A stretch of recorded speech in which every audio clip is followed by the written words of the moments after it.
Assalamualaikum warahmatullahi wabarakatuh. Perkenalkan, nama saya Laila Nurjana.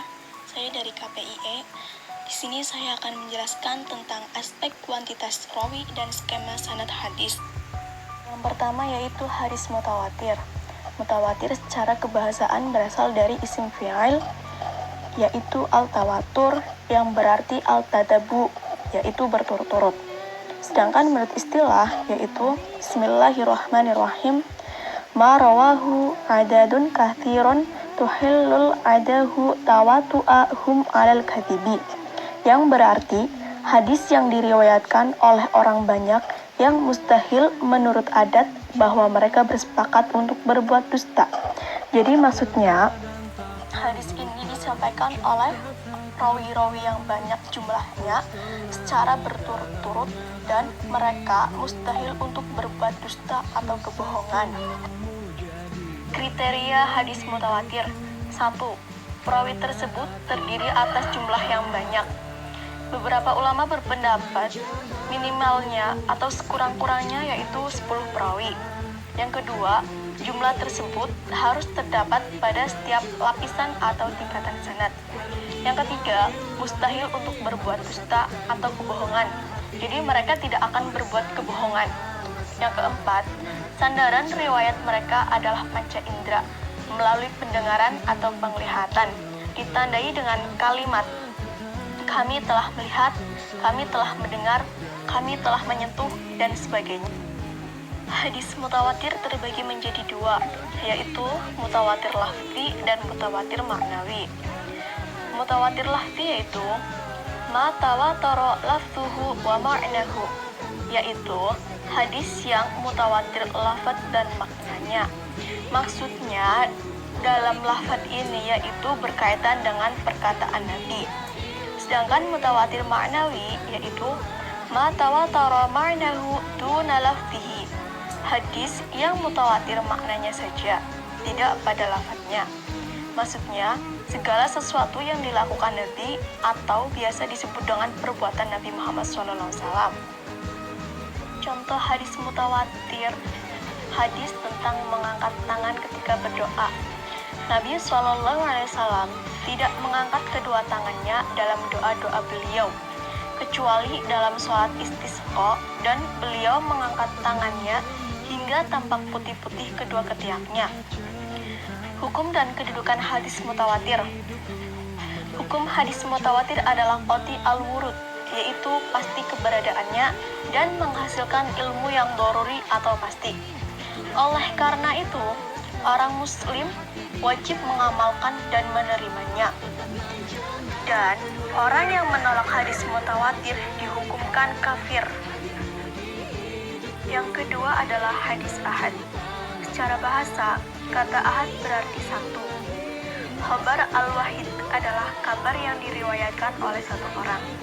Sedangkan menurut istilah, huwa ma lam yajma' syurutal mutawatir, hadis yang tidak memenuhi syarat mutawatir.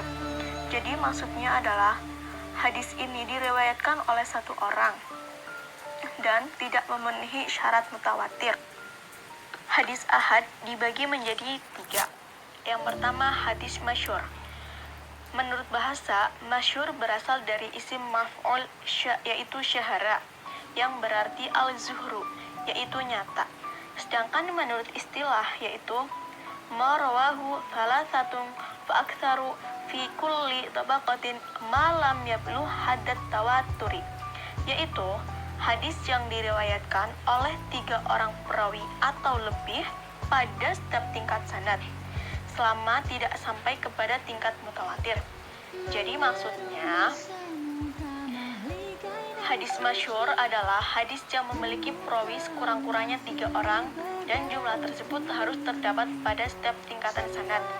Contoh hadis masyhur, Al-Bara ibnu Azib dari bapaknya radhiyallahu anhu berkata, Rasulullah SAW memerintahkan kami mengikuti jenazah, mengunjungi orang sakit, mendoakan orang bersin, dan memenuhi undangan dan menolong orang yang teraniaya.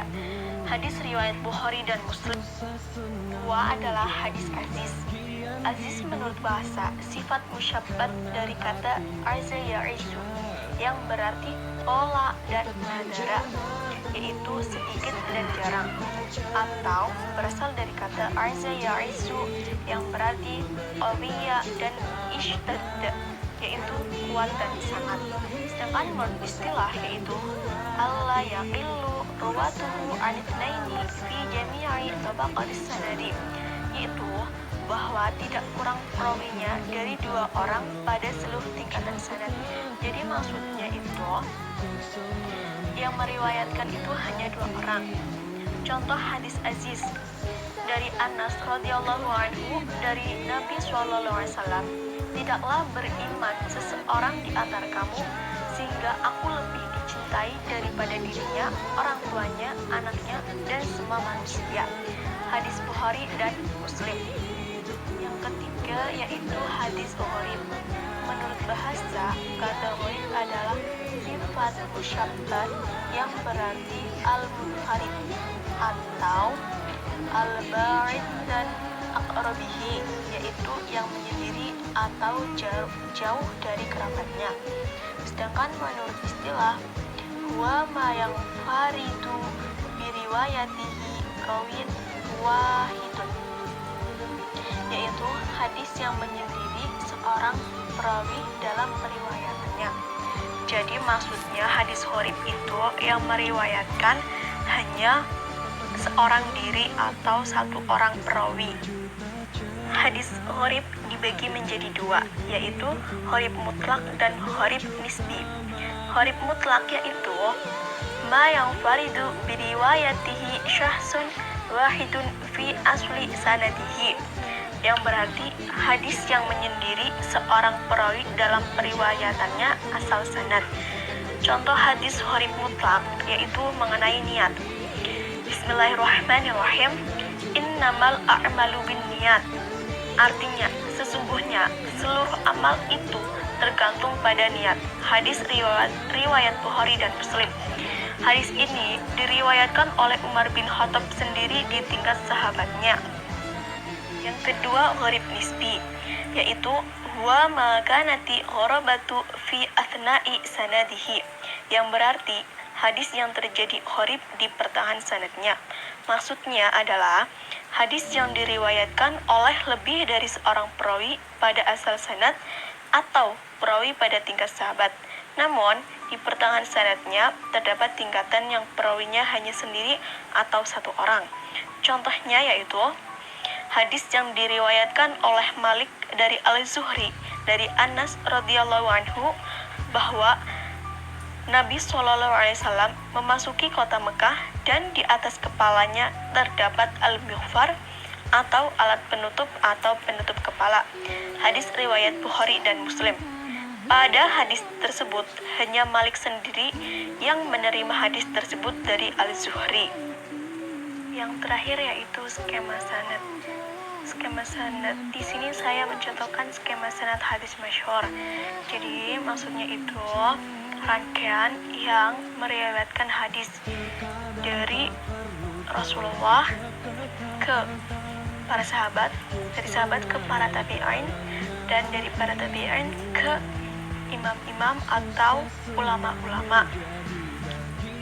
Cukup sekian dari saya. Apabila banyak kekurangan dan kesalahan itu datangnya dari saya, dan banyak kelebihan atau kebenaran itu datangnya dari Allah. Mohon dimaafkan apabila penjelasan dari saya kurang memuaskan ataupun masih ada yang salah. Sekian dan terima kasih. Wassalamualaikum warahmatullahi wabarakatuh.